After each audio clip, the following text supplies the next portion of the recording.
معزز ناظرین سامعین، السلام علیکم۔ قدرت اور قانون قدرت کی پہلی مثال، حضرت موسیٰ علیہ السلام حضرت شعیب علیہ السلام سے رخصت ہو کر اپنی بیوی کے ساتھ واپس آ رہے۔ جب کوہ طور پہاڑ کے قریب پہنچتے ہیں تو اپنی بیگم سے کہتے ہیں تم یہاں رکو، وہ پہاڑ میں مجھے آگ نظر آ رہی ہے، میں تمہارے لیے آگ لے کر آتا ہوں، یا وہاں سے ہمیں رہنمائی مل جائے گی تاکہ تم تاپ سکو۔ جب حضرت موسیٰ علیہ السلام اس جگہ پہنچے جہاں روشنی آ رہی تھی تو انہوں نے دیکھا کہ وہ روشنی ایک درخت سے نکل رہی ہے اور وہ درخت تر و تازہ ہرا بھرا ہے۔ تو اس درخت سے اس روشنی سے آواز آئی، اے موسیٰ۔ اب دیکھیے، درخت سے آواز آئی، درخت بولتے نہیں ہیں۔ اگر درخت سے آواز آئی تو یہ خدا کی قدرت ہے، اس کی طاقت ہے، اس کی عظمت ہے،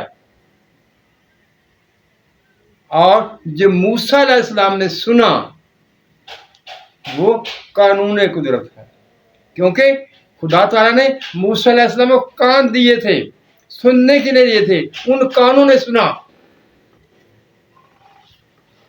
ادھر سے خدا کی قدرت بول رہی ہے، جس کو بولنے کے لیے کسی چیز کی ضرورت نہیں ہے، وہ قادر ہے، جس طرح چاہے وہ کام کو کرے۔ اب خدا بولا، درخت میں سے بولا، درخت میں سے آواز آئی، درخت بولتے نہیں ہے، لیکن جب موسیٰ علیہ السلام نے سنا تو انہوں نے قانون کے مطابق سنا، کیونکہ کان اللہ تعالیٰ نے سننے کے لیے دیے تھے اور موسیٰ علیہ السلام نے کانوں ہی سے سنا۔ یہ میں اس لیے آپ کے سامنے رکھ رہا ہوں کہ آپ سمجھیں قدرت کیا ہے اور قانون قدرت کیا ہے۔ دوسری مثال، حضور اکرم صلی اللہ علیہ وسلم، کفار نے مطالبہ کیا اگر آپ اللہ کے نبی ہو تو آسمان پر موجود چاند کو، آسمان پر موجود چاند کو 2 ٹکڑے کر دو۔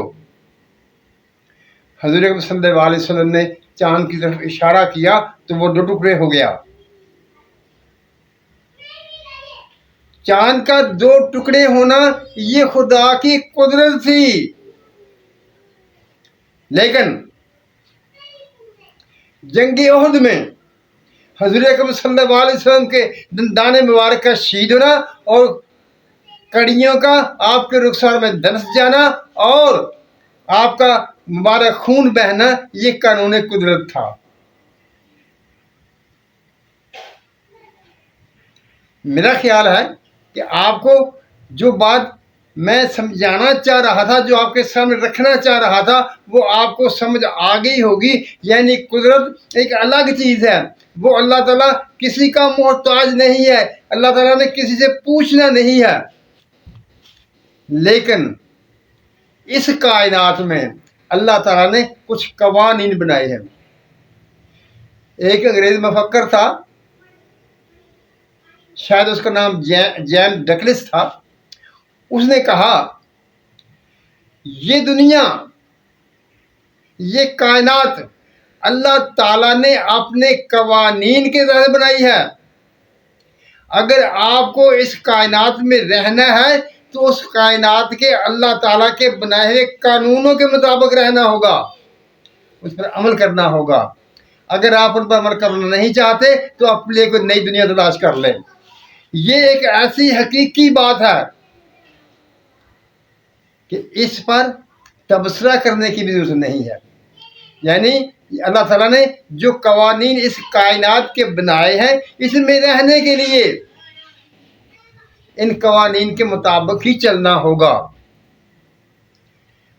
اگر گیند نے اوپر اٹھنا ہے تو اس کے لیے اسے پہلے نیچے جانا ہوگا۔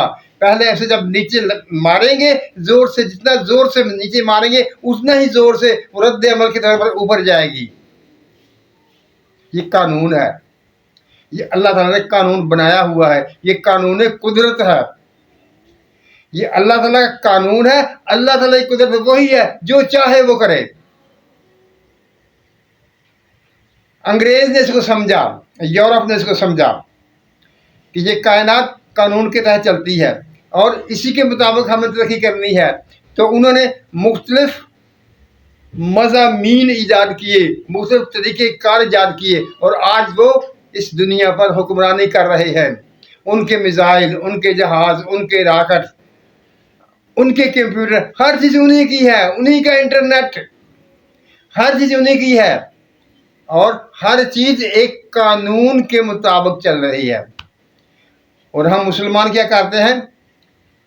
مجھے رب کی رضا، رب کی قدرت، رب کی قدرت، رب جو چاہے سو کرے۔ او بھائی، اگر ہم نے بھی ترقی کرنی ہے تو ہمیں خدا کے قانونوں کے مطابق چلنا ہوگا، اس کائنات کے قانونوں پر عمل کرنا ہوگا، اور ان کو پہچاننا ہوگا، ان کو جاننا ہوگا، ان کو سمجھنا اور سیکھنا ہوگا، تو پھر ہم آگے بڑھ سکیں گے۔ ہم مسلمانوں نے کیا کیا؟ ہم نے آپس تفرقے پیدا کیے، ایک دوسرے کافر کے فتوے لگائے، لیکن قانون قدرت کو سمجھنے کی کوشش نہ کی، اس کے قوانین کو سمجھنے کی کوشش نہ کی، بلکہ ہم نے ہر چیز کو اس کی قدرت کے تحت کر دیا۔ وہ جو چاہے سو کرے، جب چاہے سو کرے، جیسا چاہے ویسا ہی کرے۔ آپ نے کبھی دیکھا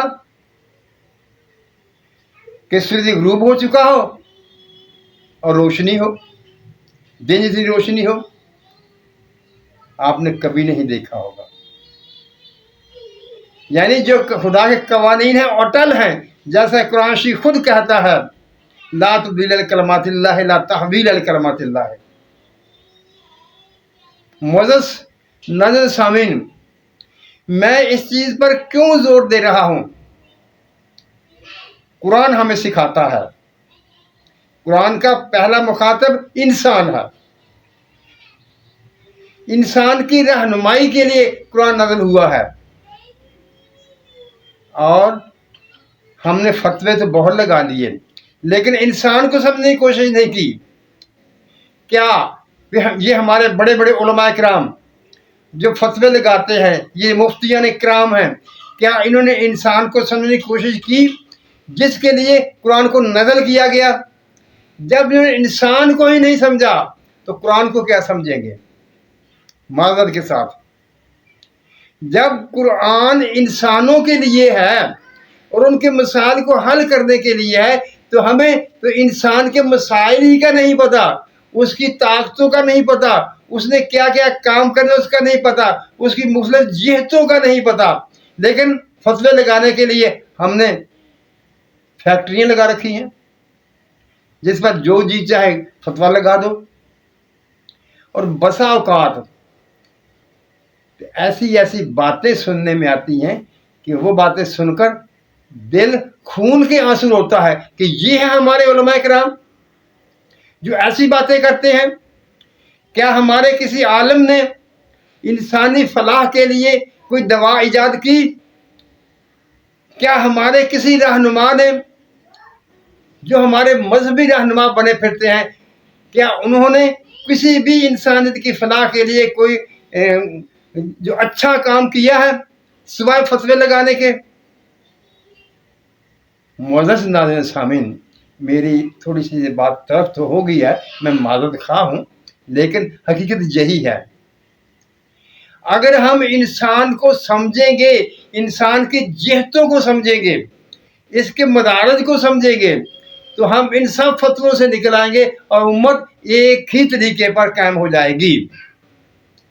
لیکن اس کے لیے ضروری ہے کہ ہم پہلے خدا کے قانون اور خدا کی قدرت کو سمجھیں، ان کے دائروں کو الگ الگ رکھیں اور ان کے مطابق سوچیں اور عمل کریں۔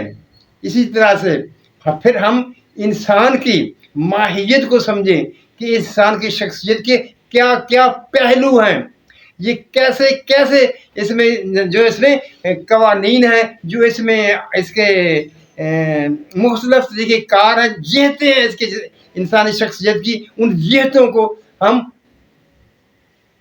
تحقیق کر کے سمجھنے کی کوشش کریں. وہ تو ہم کام کرتے نہیں، لیکن فتوے لگانے میں ہم بڑے تیز ہیں.